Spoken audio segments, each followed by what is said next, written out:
Hello everyone. गुरु दीक्षा लाया आपके लिए एक और नई वीडियो जो कि ग्रुप डी के पेपर से रिलेटेड है।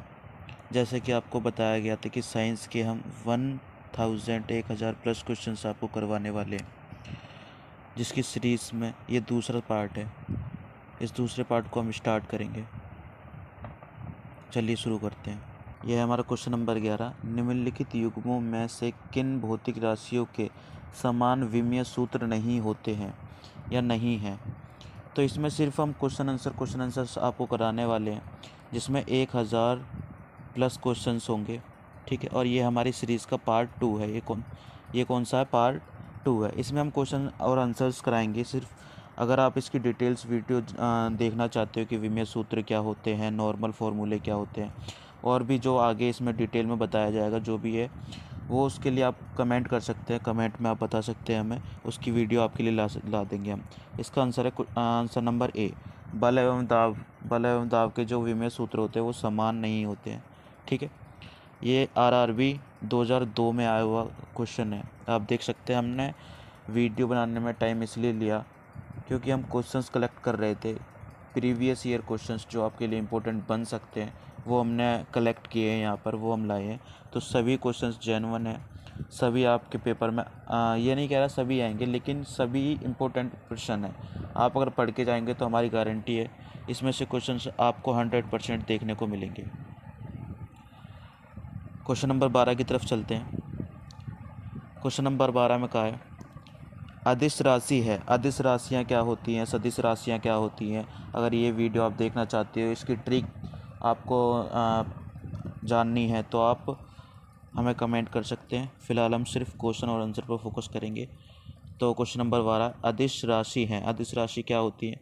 अदिश राशि है, अदिश राशि फिर भी मैं आपको बता देता हूँ अदिश राशियाँ और सदिश राशियाँ क्या होती है। सदिश राशियाँ होती हैं जिसमें जिसमें दिशा के साथ साथ परिमाण भी होता है। सदिश राशियाँ होती है जिसमें दिशा के साथ साथ परिमाण भी होता है। ये देखो, ये साइन होता है परिमाण का। एक ये सिर्फ, अगर ये सिर्फ लकीर देखोगे आप तो ये परिमाण का होता है। इसके आगे हम अगर ये लगा दें तो ये एक दिशा बताता है कि ये किस दिशा के लिए दर्शाया गया है। एक लाइन खींच दे तो हमसे पता नहीं चलेगा कि हमें किधर जाना है, लेफ़्ट जाना है या राइट जाना है। लेकिन अगर हम इसके आगे एक एरो लगा दें तो हमें पता चल जाता है कि हमें राइट जाना है। तो ये क्या होता है? दिशा बताता है। ठीक है, तो जिसमें दिशा के साथ साथ परिमाण भी होता है वो होता है सदिश राशि। सदिश, सदिश मतलब होता है दिशा के साथ, और अदिश होता है मतलब दिशा के बिना। अदिश मतलब सिर्फ एक रेखा होगी, इसमें दिशा का कोई ज्ञान नहीं कि हमें किधर जाना है और किधर नहीं जाना।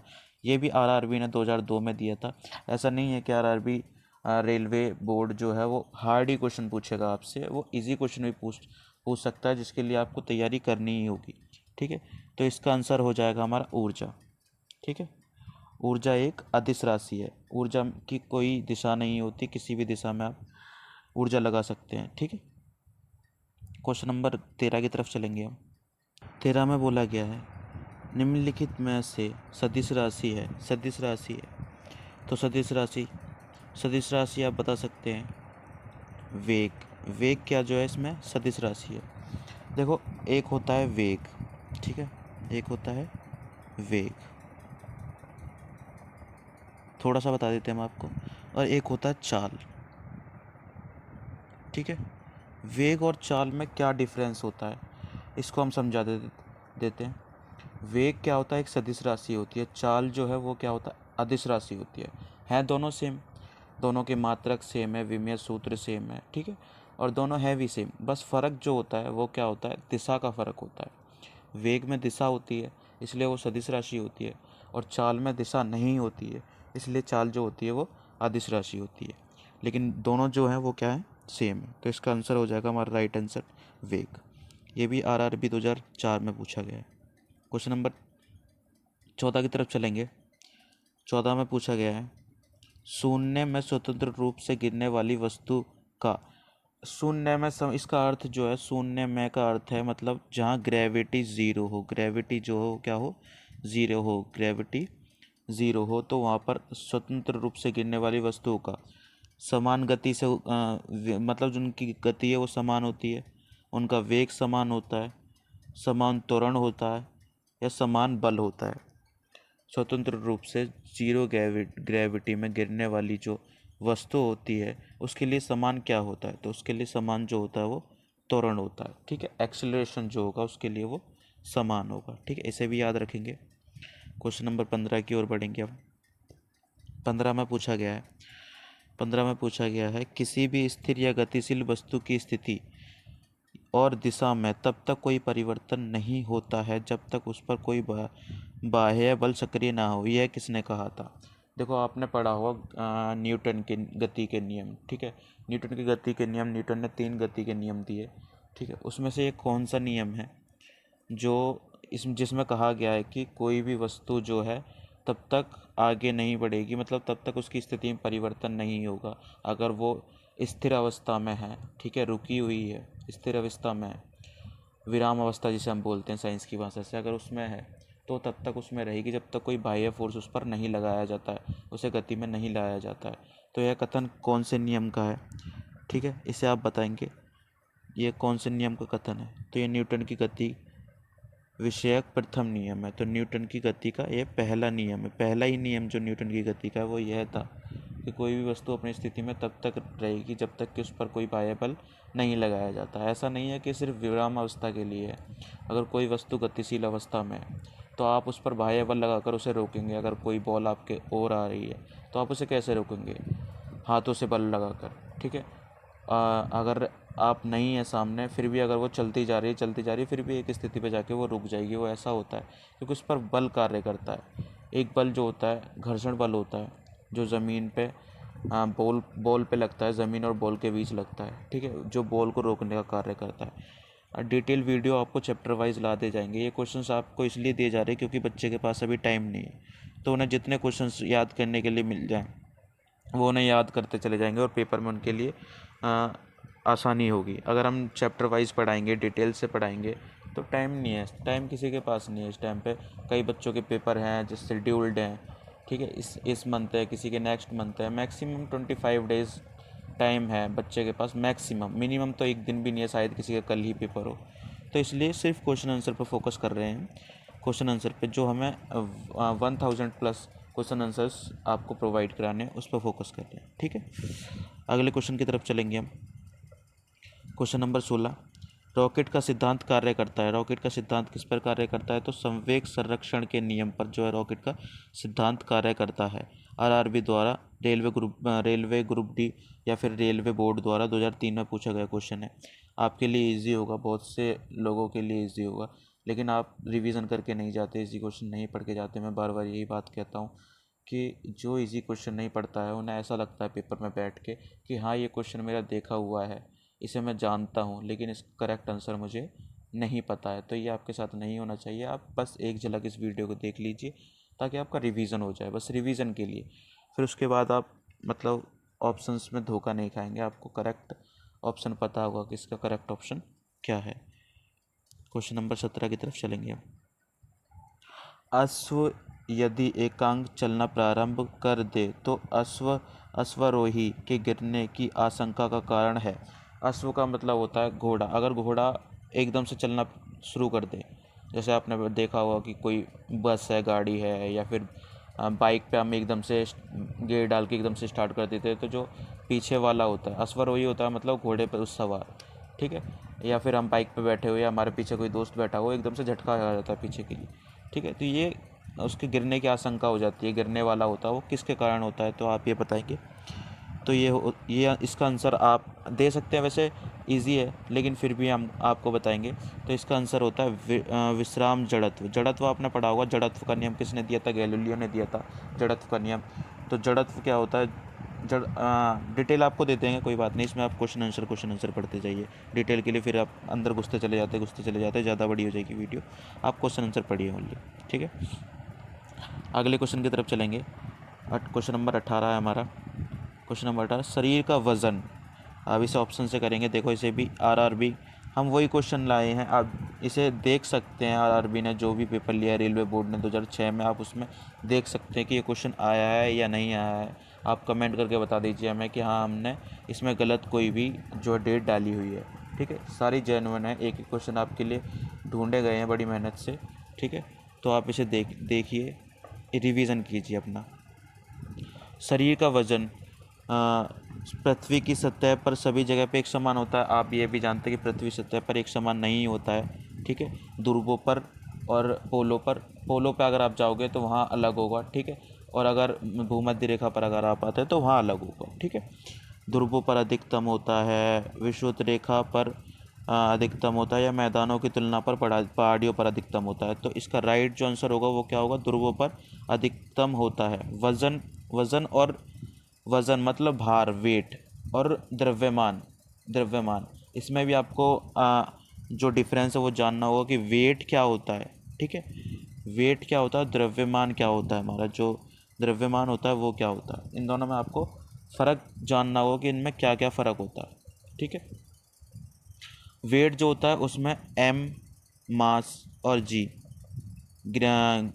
इसे गुरुत्वाकर्षण का वो बोला जाता है, एक्सीलरेशन, ठीक है। गुरुत्व त्वरण बोला जाता है इसे, जी को, छोटे जी को गुरुत्व त्वरण बोला जाता है। अगर आपके मास द्रव्यमान के साथ गुरुत्व त्वरण को जोड़ दिया जाए, उसकी जोड़ना दिया जाए, उसकी मल्टीप्लाई कर दी जाए, तो आपका वेट, एक्चुअल वेट जो होता है वो पता चलता है, ठीक है।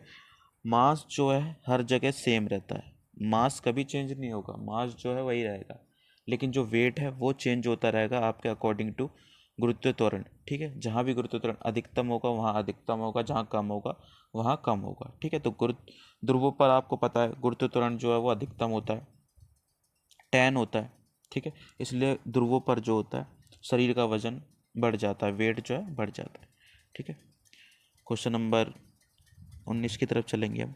पृथ्वी की सतह पर किसी का भार 29.4 न्यूटन है, उसका द्रव्यमान कितना होगा। देखो ये पूछ लिया गया है, RRB 2004 में पूछा गया है। तो हम वही फॉर्मूला सेम लगाएंगे, W बराबर mg का यूज़ करेंगे, ठीक है। W जो हमारा वो क्या है, 29.4 न्यूटन है, ठीक है।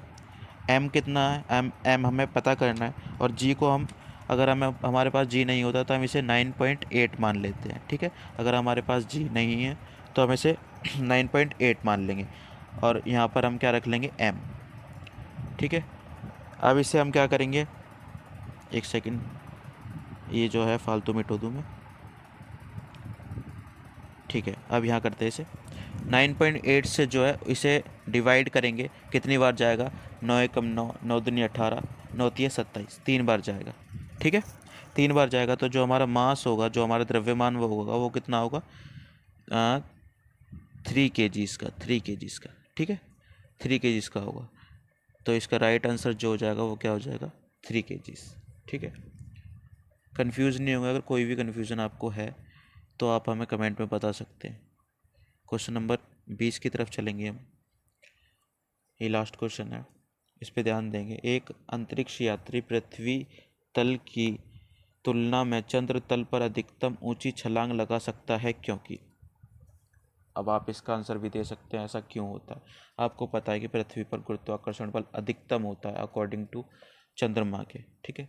चंद्रमा के अकॉर्डिंग पृथ्वी तल जो है उस पर गुरुत्वाकर्षण अधिकतम होता है। गुरुत्वाकर्षण बल का मतलब होता है वह बल जिससे पृथ्वी जो भी चीज़ें हैं उन्हें अपनी ओर आकर्षित करती है और खींच के रखती है, बांध के रखती है, वो होता है हमारा गुरुत्वाकर्षण बल, ठीक है। तो आप इसे बता सकते हैं, वह ऑप्शन नंबर 1 क्या है, वह चंद्रमा पर भारहीन होता है। गलत, भारहीन नहीं होता, थोड़ा बहुत भार उसमें होगा, ठीक है। चंद्रमा पर कोई वातावरण नहीं होता है। चंद्र तल पर गुरुत्वाकर्षण बल पृथ्वी की तुलना पर अल्पतम है, जो भी है, मतलब अल्पतम का मतलब होता है कम है, ठीक है। चंद्रमा पर जो है वो कम है, तो यही मैंने अभी बताया था। तो इसका राइट आंसर क्या हो जाएगा, हमारा सी इसका राइट आंसर हो जाएगा, ठीक है। ये हमारी सीरीज़ का पार्ट 2 था, ठीक है। पार्ट 2 हम 20 क्वेश्चन तक पहुंच चुके हैं, और हमें 1000 क्वेश्चंस का सफ़र जो है वो पूरा करना है। हम डेली रेगुलर बेसिस पर आपको वीडियो प्रोवाइड कराएंगे, ठीक है। अभी 10 क्वेश्चंस की हम वीडियो बना रहे हैं, आगे इसको बढ़ा देंगे 15, 20, 25 तक, जैसे भी हमें लगेगा कि हाँ अगर टाइम कम बचा है तो हम इसे बढ़ा देंगे, और कोशिश करेंगे मिनिमम टाइम में आपको मैक्सिमम कंटेंट प्रोवाइड करा सके, ठीक है। आपको प्यार देने के लिए बहुत बहुत धन्यवाद। ऐसे ही आप वीडियो देखते रहिए, मेहनत करते रहिए। ज़रूरी नहीं है हमारी चैनल से आप वीडियो देखें, कहीं से मेहनत कीजिए। इस बार आप देख रहे हैं कि ग्रुप डी में काफ़ी बच्चे जो हैं एग्ज़ाम छोड़ रहे हैं, कम से कम 50 से 55% जो हैं बच्चे एग्ज़ाम नहीं दे रहे हैं, ठीक है। और आपकी 1,10,000 जो है आप में 1,10,000 भर्तियां हैं इसमें, तो मैक्सिमम चांसेस हैं आपके इसमें सिलेक्शन हो जाए। थोड़ी सी मेहनत की ज़रूरत है।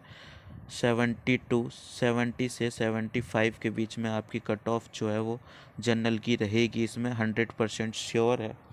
75 से आपकी कट ऑफ जो है जनरल की ऊपर नहीं जाएगी। ग्रुप डी की, ग्रुप डी जो है पेपर जिस हिसाब से पेपर ले रहा है, इतने इतने सालों बाद पेपर लिया है, तो बहुत से बच्चों की तैयारी इसमें नहीं भी है, ठीक है। बहुत से बच्चे जो हैं पेपर छोड़ रहे हैं अपना, बहुत से बच्चे पेपर की तैयारी छोड़ चुके हैं। तो इसका फ़ायदा उठाइए, इस मौके का फ़ायदा उठाइए, इस पर मेहनत कीजिए। मेहनत करने के थोड़ी सी मेहनत आप कर लीजिए। थोड़ी सी मेहनत करने के बाद आपका जो सिलेक्शन है वो इसमें श्योर है, थोड़ी सी मेहनत के बाद। अभी हम साइंस की वीडियो आपको प्रोवाइड करा रहे हैं, रिव्यू कर रहे हैं कि किस तरह के क्वेश्चंस ग्रुप डी में इस बार 2022 में जो है पूछे जा रहे हैं, ठीक है। उन क्वेश्चंस का रिव्यू कर रहे हैं, किस तरीके के क्वेश्चन जो हैं वो पूछे जा रहे हैं, वो क्वेश्चंस हम कलेक्ट कर रहे हैं। मैथ्स हो गई, रीजनिंग हो गई, जीएस हो गई। जैसे ही वो कलेक्ट हो जाएंगे क्वेश्चंस, हम आपको उस तरीके के क्वेश्चंस, उस पैटर्न्स पे जो भी क्वेश्चंस बन सकते हैं आगे, चाहे वो करंट अफेयर से रिलेटेड हो, जीएस से रिलेटेड हो, रीजनिंग या मैथ से रिलेटेड हो, ठीक है, उन पर रिव्यू करने के बाद हम आपको उसकी वीडियो प्रोवाइड कराएंगे। जितनी भी उस पर ट्रिक बन सकती हैं, जितने भी आसान शब्दों में उसे समझाया जा सकता है, उस पर मेहनत करके हम आपको वीडियो प्रोवाइड कराएंगे, ठीक है। आज के लिए इतना ही। बहुत बहुत धन्यवाद। Thank you.